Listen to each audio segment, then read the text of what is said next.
बरं, विचारा. काही विचारायचं आहे? कोणाला काही शंका आहे? काही प्रश्न आहे? विचारा. बरं, ठीक आहे. मला वाटतं कोणाला काही प्रश्न नाहीये. आता आपल्याला चौकट पंजापर्यंत म्हणजे चौकटच्या 5 अंकापर्यंत आपण शिकलो होतो. तर त्याच्या पुढे इस्पिकचा 5 अंक म्हणजे वायुतत्वाचा बुध आपल्याला शिकायचा आहे. तर वायुतत्वाचा बुध जेव्हा आपण म्हणू तर त्यावेळेला तिथे वायुतत्वाच्या बुधामध्ये तिथे कोणत्या कोणत्या राशी इन्क्लूड होतात, तर तिथे तुम्हाला मिथुन राशी आहे, कुंभ राशी आहे आणि तुळ राशी आहे. आता मिथुन, तुळ आणि कुंभ या राशींमध्ये मिथुन राशी ही स्वतः बुधाची राशी आहे.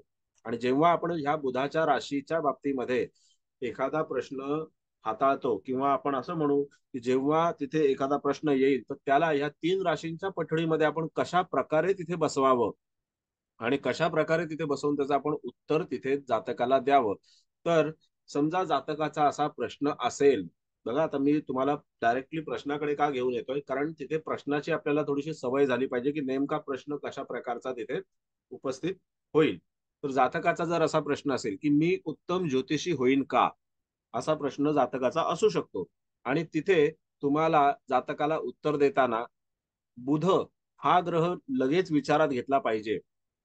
बुधाचा ग्रह म्हणजे सॉरी बुधाचा जो जातक आहे तो बुधाचा जातक अशा प्रकारे तिथे कधी कधी बिहेवियर करतो की त्याला बऱ्याच वेळेला जे काही ज्ञान आपल्याला आहे. हॅलो, काय झालं?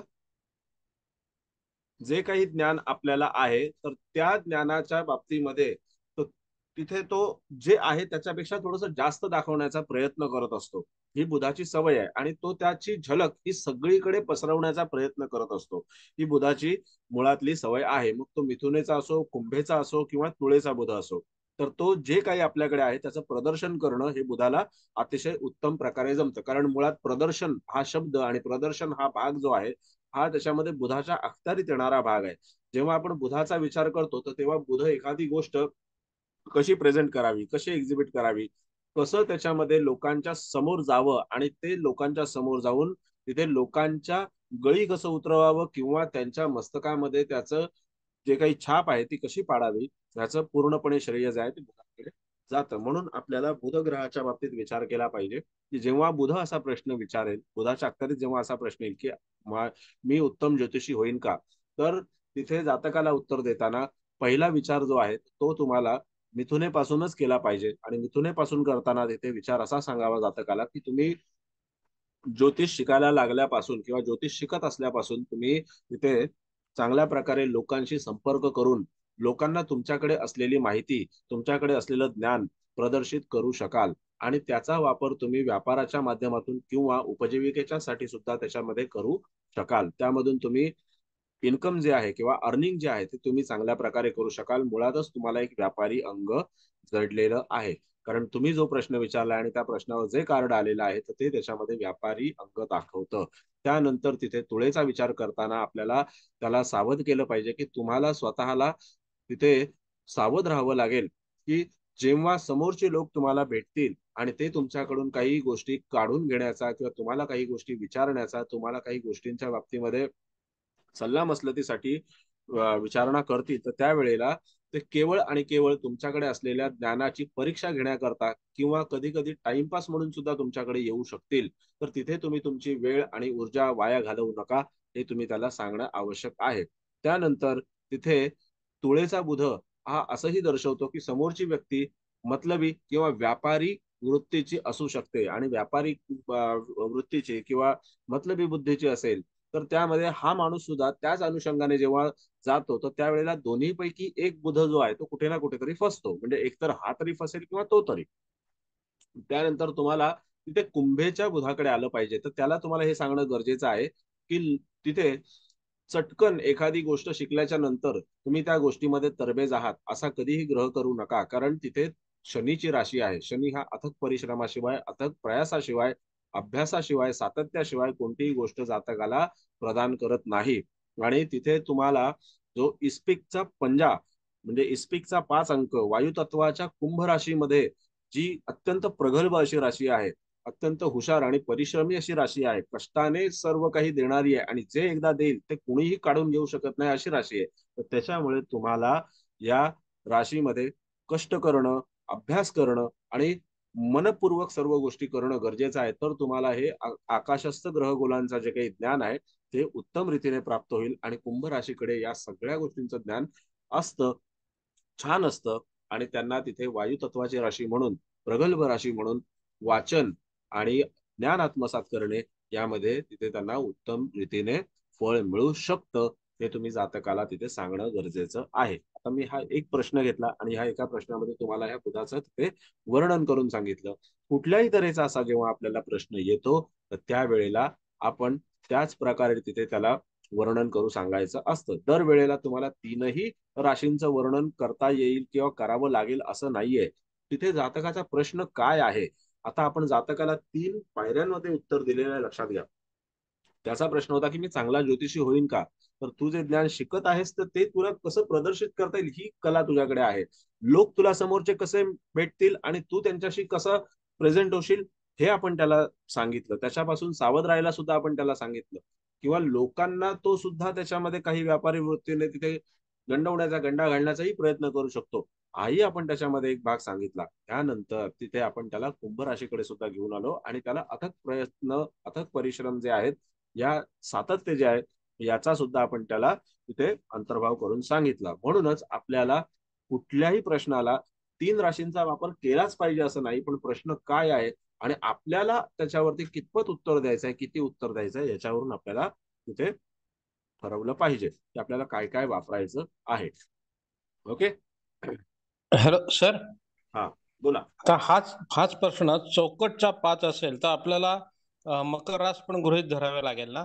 बिलकुल. मग तिथे मकर रास जर मग तुम्ही गृहीत हा धरली, त्याचं जरा सांगा ना. कन्या राशी कन्या राशी जर समजा गृहीत धरली आणि वृषभ राशी जर गृहीत धरली, तर तिथे बुध वृषभ राशीचा जो आहे तर तो सुद्धा त्याच्यामध्ये आपल्या वाणीतून किंवा आपल्या बोलण्यातून तिथे लोकांना इम्प्रेस करण्याचा प्रयत्न करतो आणि त्याच्यामधून तो तिथे लोकांना आकर्षित करण्याचा प्रयत्न करतो.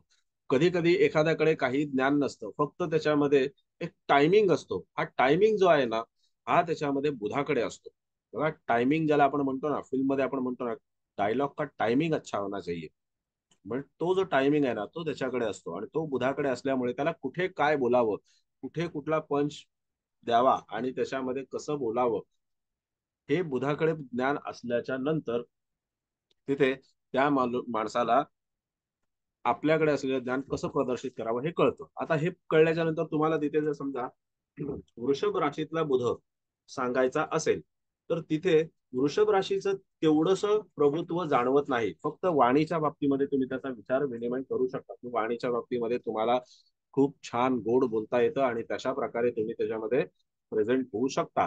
तुम्हाला जे काही क्लायंट मिळणार आहेत किंवा ज्या काही लोकांच्या माध्यमातून तुमची प्रॅक्टिस होणार आहे, तर तो जो क्राऊड असेल तर तो स्त्री वर्गाचा जास्त असेल. त्यानंतर तिथे कन्या राशीकडे आलात तर तुम्हाला सांगितलं पाहिजे की वारंवार तुम्ही तुमची प्रॅक्टिस करण्याची सवय किंवा प्रॅक्टिस करण्याची जी काही एक पद्धती आहे तर ती पद्धती तुम्ही बदलत राहाल. कारण कन्या राशी कशी आहे की त्याच्यामध्ये आज हे चालतंय तर आज ते, उद्या ते चालतंय तर उद्या ते, आज हे उद्या ते, सतत एखाद्या गोष्टीमध्ये बदल करत राहणं, एखाद्या गोष्टीवरती स्थिर न राहणं, हा जो काही गुणधर्म आहे ना, तर तो त्याच्यामध्ये तिथे दाखवला जातो आणि ती पृथ्वी तत्वाची, व्यापारी तत्वाची राशी आहे.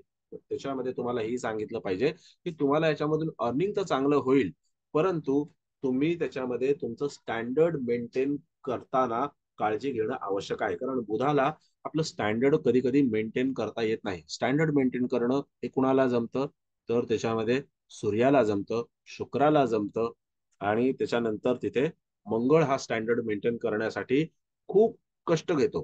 पण मंगळालाही त्याच्यामध्ये स्टँडर्ड मेंटेन करणं जमतं, पण बुधाला ते जमत नाही. का बुधाला जमत नाही? कारण बुध हा सर्वसमावेशक बाबींमध्ये तिथे जास्त हे असतो. बुधाचं काम असं असतं की बुध म्हणतो, मी जिथे जाईन तिथे त्या प्रकारचा मी होईल. म्हणजे तिथे एखाद्या समजा तो अशा गुंड क्राऊडमध्ये गेला तर तो त्यांच्यासारखी ती भाषा जी आहे किंवा त्यांची जी काही हावभाव आहे, त्यांची बोलीचाली जी आहे, तर ती तो आत्मसात करतो आणि त्यांच्यासारखा बोलायला सुरुवात करतो.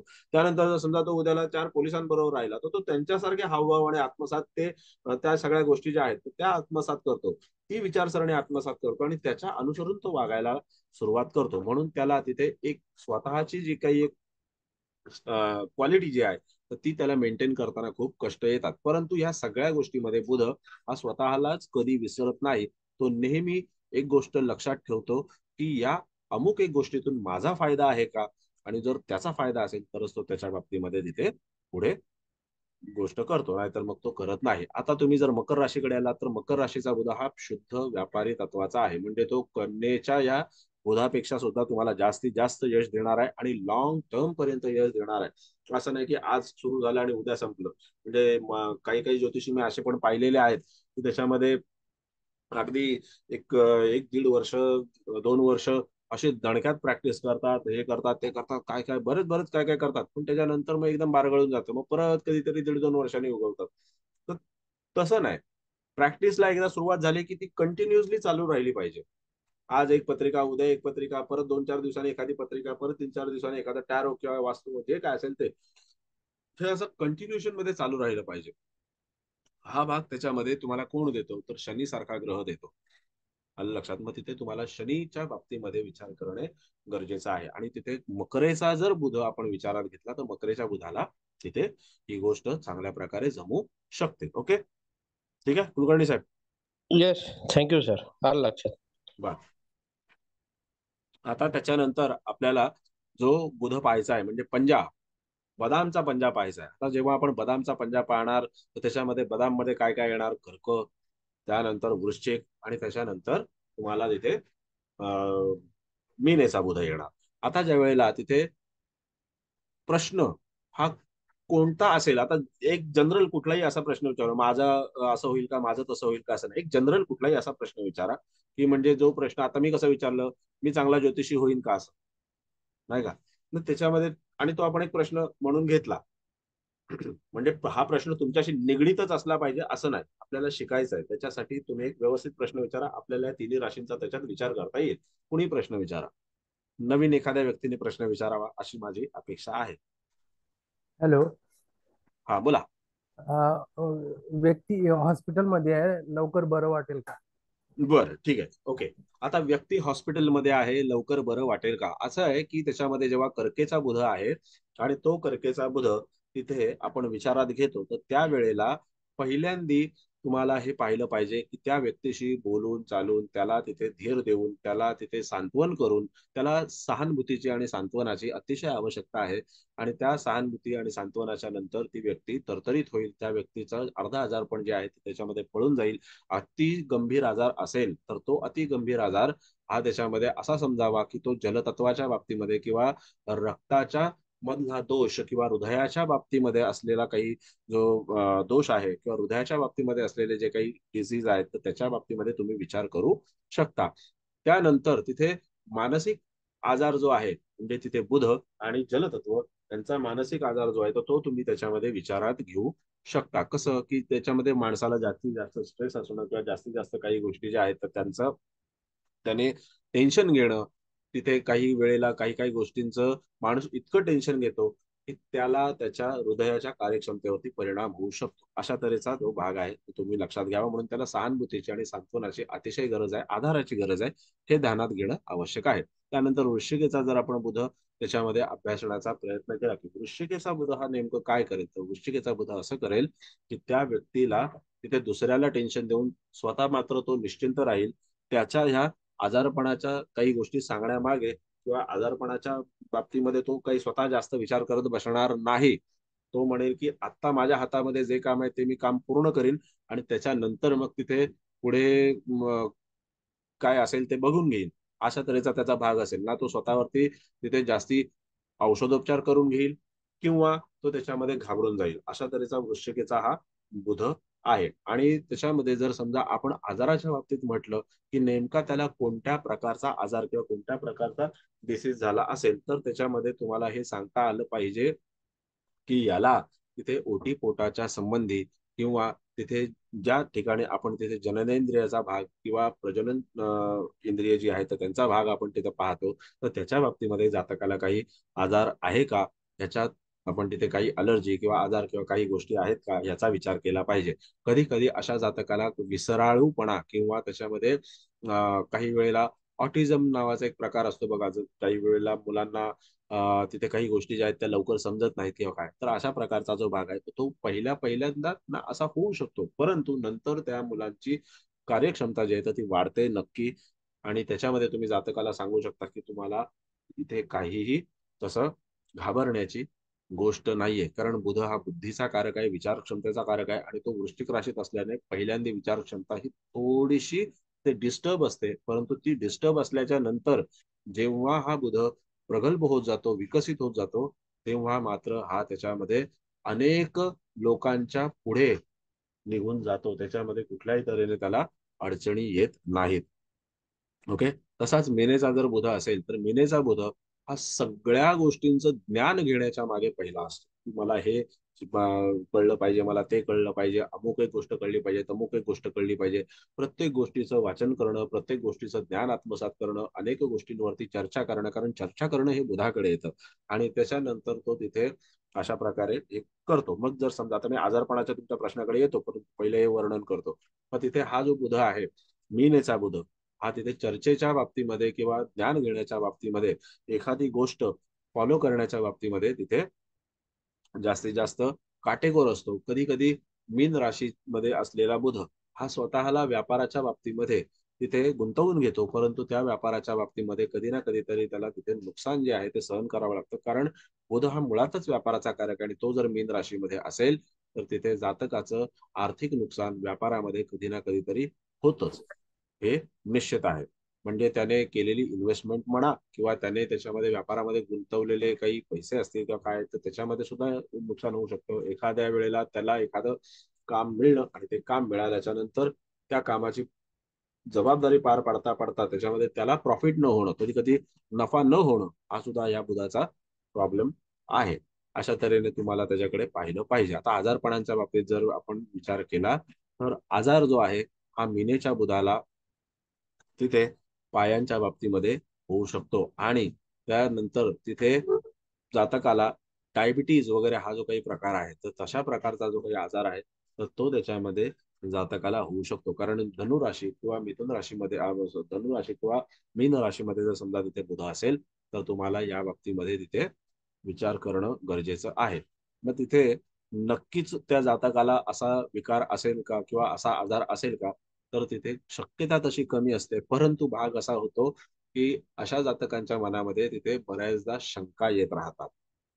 आपण एकट्या बुधाचा विचार करतोय लक्षात घ्या, तर तिथे अशा जातकांच्या मनामध्ये बऱ्याचदा शंका येतात की अरे मला असं झालेलं असेल का, मला हे होईल का. मग बुध तिथे एक नाही 10 टेस्ट करतो. सेकंड ओपिनियन घेणारा ग्रह जर कुठला असेल तर तो बुध असतो. बोला.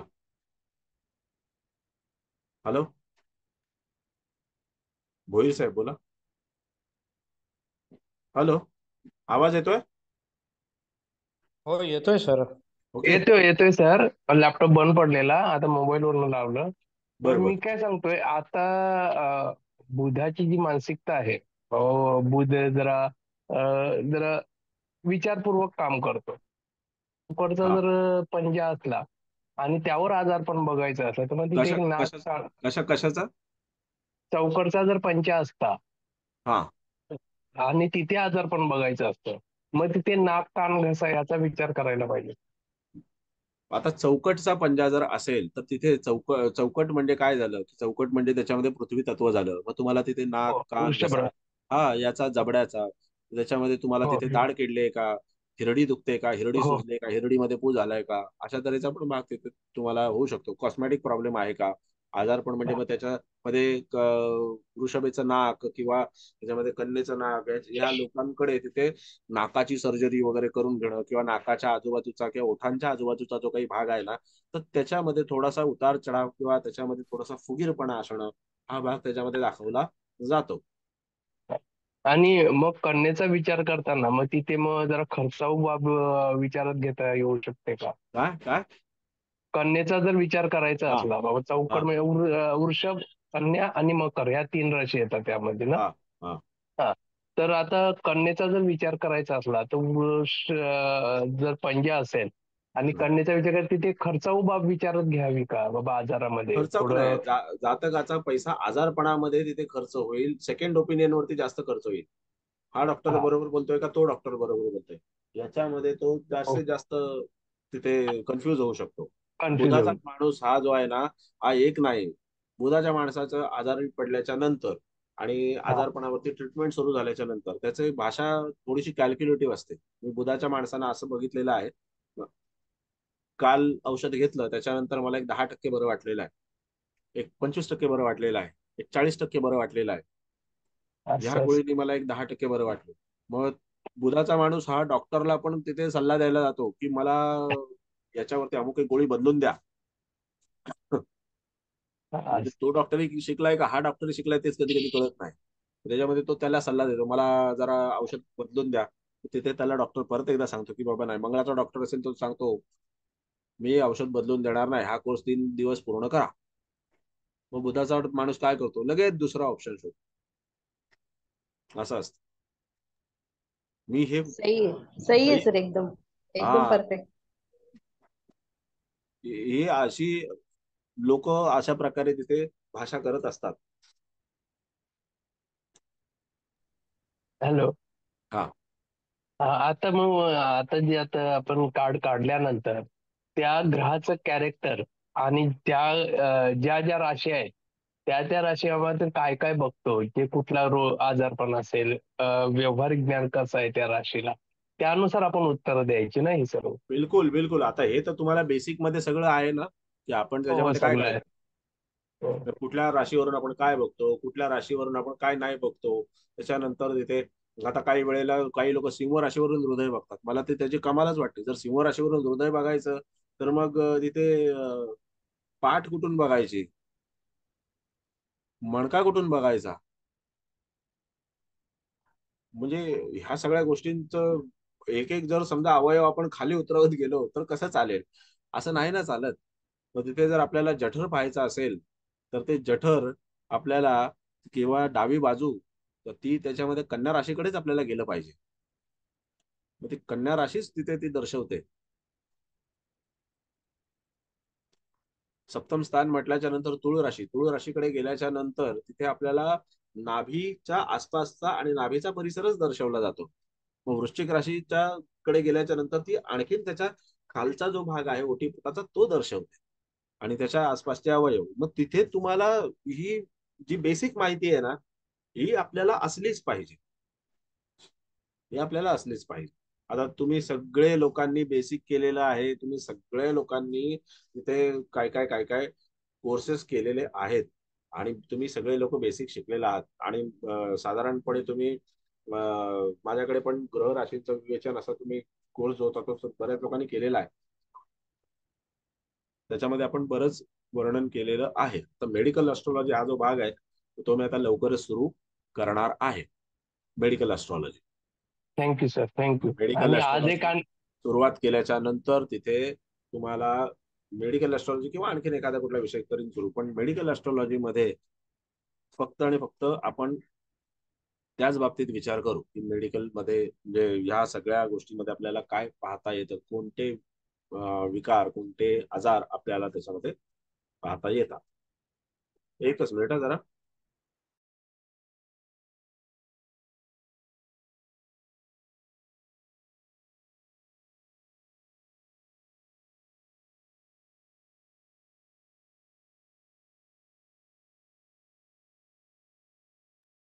हा बोला.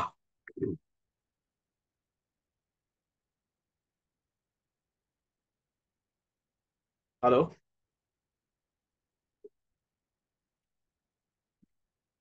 हॅलो. हॅलो. हॅलो.